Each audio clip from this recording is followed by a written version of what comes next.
You ever wondered why you need title insurance? Hi, I'm Darren Findling from QuietTitle.com. And title insurance is often very confusing for a homeowner and why they need it. They often confuse title insurance with homeowner's insurance, and they couldn't be further apart in terms of their effect and their usefulness within somebody's lives. Homeowner's insurance provides protection against risks associated with damage to your house or injury within a house. It's a general idea of how homeowner's insurance generally functions. Title insurance is quite different. Title insurance is insuring against the risks of an undischarged mortgage or somebody claiming an ownership interest or another interest in the ownership of your land. Quite different.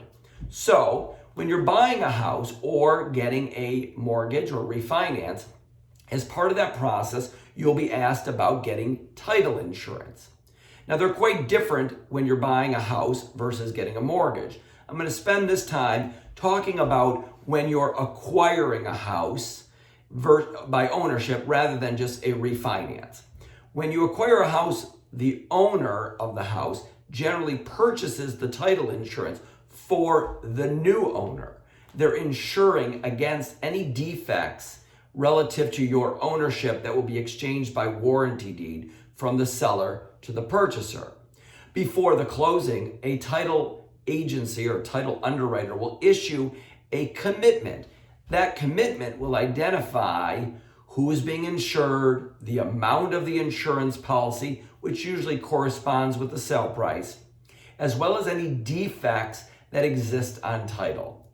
In addition, it will identify any exceptions to title, meaning they're going to issue the insurance to you, but they're not going to provide protection for some very specific issues. So you have to really pay attention to those exceptions to the insurance, because if you buy it and you take exception and then you have a problem with that issue, you have no insurance for that particular issue.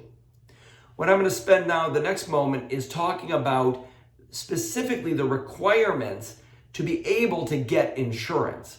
Now, often when you're reviewing a title commitment, there will be requirements that are necessary before the title insurance underwriter will be willing to give you an insurance policy. One, of course, is the recording of the warranty deed from the seller to the buyer. Pretty straightforward. But what about other things that appear on title that you just didn't anticipate? Things like a gap in the chain of title, meaning there had been a failure of a recording of a deed in the chain of title.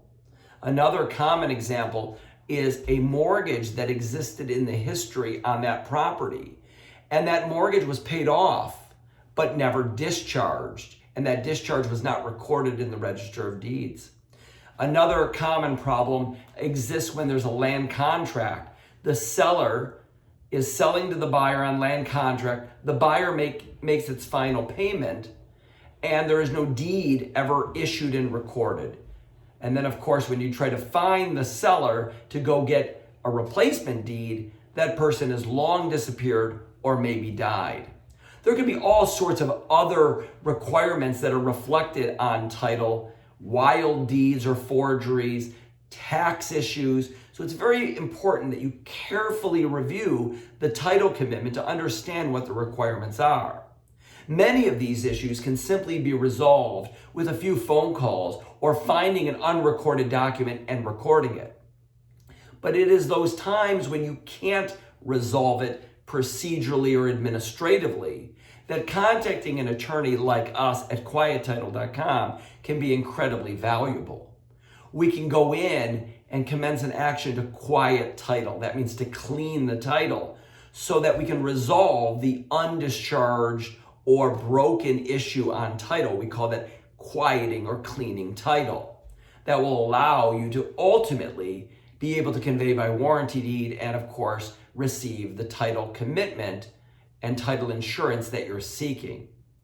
So you're going to read that title commitment very carefully and make sure you understand as a seller what the requirements are, and as a purchaser what it is that is being required of the seller before closing and what exceptions may exist. You want to carefully read the document, and I can tell you as an experienced practitioner doing this for many years, it's very easy to overlook certain things. So you may want to have a seasoned real estate lawyer go over that document with you to fully understand what the requirements are, so you don't end up getting title insurance and then not even understanding whether you bought the right product or not, or whether you were appropriately insured for the right amount of money. These types of issues can be really confusing to a prospective homeowner who is dealing with so many other issues around the sale of a piece of realty. If you've got questions about how you clean up a title-related issue, how to read a title commitment, or solving issues that are requirements for a title commitment to get to the closing, give us a call at quiettitle.com. You can reach us at 877-YOUR-FIRM or visit us at quiettitle.com.